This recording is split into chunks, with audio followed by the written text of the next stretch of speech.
जय हिंद, जय शिक्षक। Welcome back to my channel. साथियों, हम सभी लोग आजकल अपने विद्यालय को अच्छा करने में लगे हुए हैं, सभी सुविधाओं से युक्त करना चाह रहे हैं और इसके लिए पहले विभाग में आदेश भी आया था। तो हमने अपने विद्यालय को 14 बिंदुओं तक संतृप्त किया था, फिर 4 बिंदु और बढ़ा दिए गए, 18 हो गए थे। अब जो एक नया आदेश आया है उसमें 1 बिंदु और बढ़ा दिया गया है। वह जो नया बिंदु जुड़ा है वो है कि विद्यालयों में चारों तरफ 4 दीवारी होनी चाहिए सिक्योरिटी पर्पस से, और यह 19वां बिंदु है। इससे पहले 18 बिंदुओं से विद्यालय को संतृप्त करना था और उससे पहले 14 बिंदुओं से करना था। तो ये जो सभी आदेश अभी पारित हुए हैं इनको मैं आपके सामने लाई हूँ। और जब 19 बिंदुओं से जो संतृप्त होने वाली बात है, तो जब वो संतृप्त हो रहे हैं या नहीं हो रहे हैं तो उनके कारण और जिस मद से संतृप्त हो रहे हैं वह विकल्प चुनकर हमें प्रगति पत्र भी भरना है। तो आज मैं इस वीडियो में वही प्रगति पत्र और पूरा आदेश आपके साथ लाई हूँ।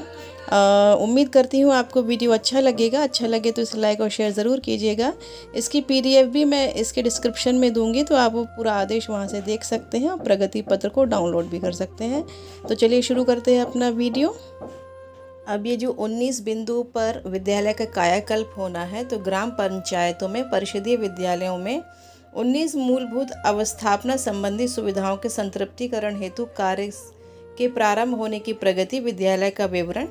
तो ये जैसे हम लोग सांख्यिकी में भी भरते थे कि क्रम संख्या, जनपद, विकासखंड, ग्राम पंचायत, विद्यालय के प्रधानाध्यापक, यूडाइस कोड, प्रधानाध्यापक का मोबाइल नंबर, विद्यालय किस प्रकार के भवन में संचालित हो रहा है, ये सब सूचनाएं आप भरते आ रहे हैं। इसमें जो मुख्य सूचना है जो आपको अब देनी है कि जो भी अवस्थापना सुविधा है 19, जैसे पहला बिंदु है शुद्ध एवं सुरक्षित पेयजल।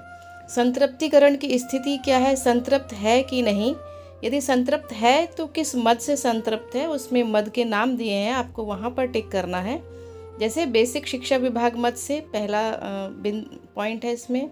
दूसरा कौन सा मद है, सामुदायिक सहयोग अथवा दान के माध्यम से। तीसरा मद है NGO अथवा CSR के माध्यम से, कंपोजिट ग्रांट के माध्यम से, ग्राम पंचायत, नगर पंचायत, प्राधिकरण इत्यादि से, जिला खनिज निधि के माध्यम से या जल निगम द्वारा। तो ये तो यदि संतृप्तिकरण हो चुका है उस बिंदु का, तब आपको यहाँ पर किसी एक कॉलम में टिक करना है। और यदि नहीं हुआ है, यदि सुविधा असंतृप्त है, तो असंतृप्तिकरण का मुख्य कारण क्या है, किसी एक विकल्प का चुनाव करना है इसमें। जैसे पहला उन्होंने पॉइंट दिया है, स्वच्छ पेयजल की कोई व्यवस्था नहीं है, उपलब्ध है पर पानी पीने योग्य नहीं है, दूषित है। हैंडपम्प पेयजल स्रोत क्रियाशील नहीं है, कंपोजिट ग्रांट से संतृप्त किया जा सकता है परंतु धनराशि उपलब्ध नहीं है या अपर्याप्त है।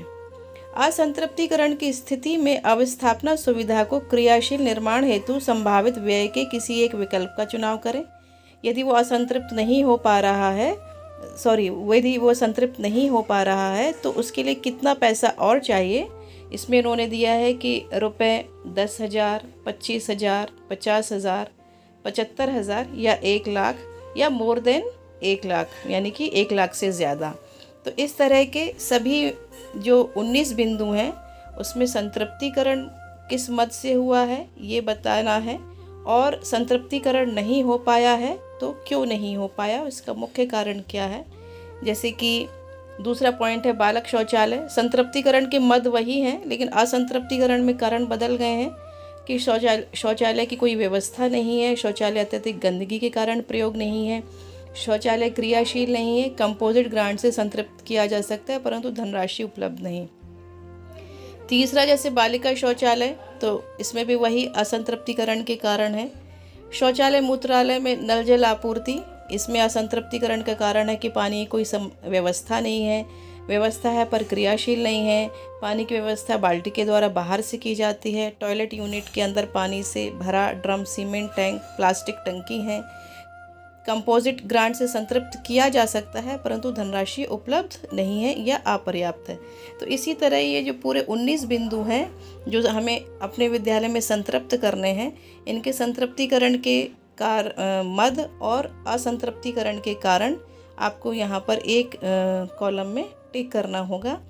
और ये सूचना पूरी आपकी विभाग में जाएगी।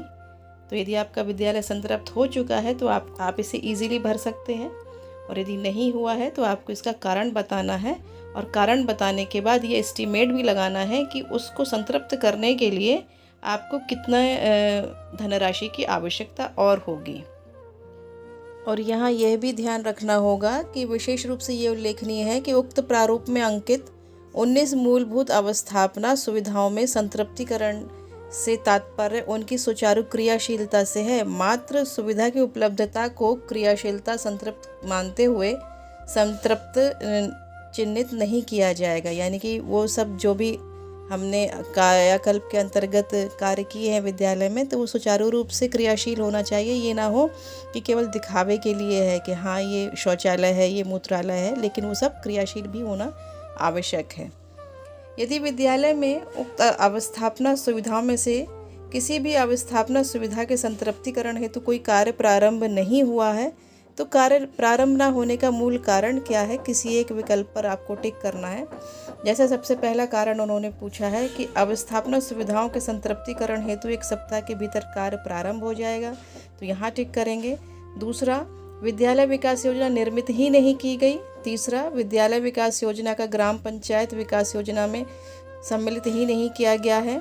ग्राम निधि में पर्याप्त धनराशि का उपलब्ध न होना, ग्राम प्रधान से अपेक्षित सहयोग प्राप्त न होना, ग्राम सचिव से अपेक्षित सहयोग प्राप्त न होना, ब्लॉक संसाधन केंद्र जनपद स्तर पर बेसिक शिक्षा कार्यालय से सहयोग प्राप्त न होना, और ऑपरेशन कायाकल्प सुचारू रूप से गतिमान है एवं कोई समस्या नहीं है।